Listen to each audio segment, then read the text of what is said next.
கரெக்டாக இருந்துச்சு. ஆமாங்க, இன்றைக்கி ஒரு சூப்பரான ரெசிபி முள்ளு முருங்கை தோசை. அதுதான் நம்ம பார்க்க போகிறோம். முள்ளு முருங்கை நாங்கள் பறிச்சுட்டு வந்தோங்க. இது ரொம்பவே கிடைக்கிறது கஷ்டம். பட் மழை காலங்களில் இது கிடைக்கும்.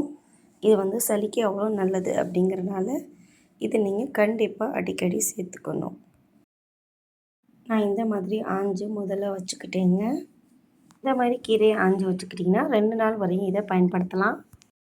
முள்ளு முருங்கை தோசை செய்கிறதுக்கு முதல்ல ஒரு மிக்ஸி ஜாரில் ஒரு 10 இலையை எடுத்து போட்டுக்கலாம்.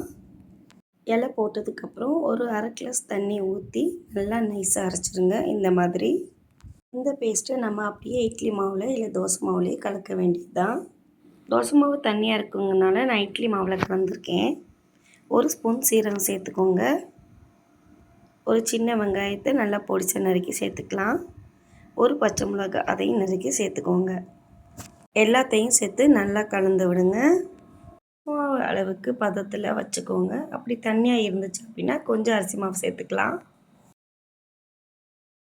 இப்போ நம்ம முள்ளு முருங்கை தோசை ஊற்ற ஸ்டார்ட் பண்ணிடலாம். தோசை பார்க்குறதுக்கு சூப்பராக இருக்குல்லங்க.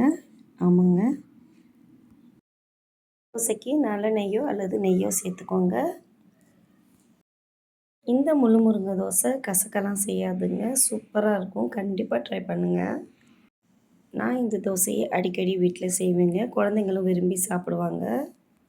லீவ் உள்ள குழந்தைங்களுக்கு அடிக்கடி இந்த தோசையை செஞ்சு கொடுங்க. இந்த வீடியோ பிடிச்சா கண்டிப்பாக ஷேர் பண்ணுங்கள். தேங்க்யூ.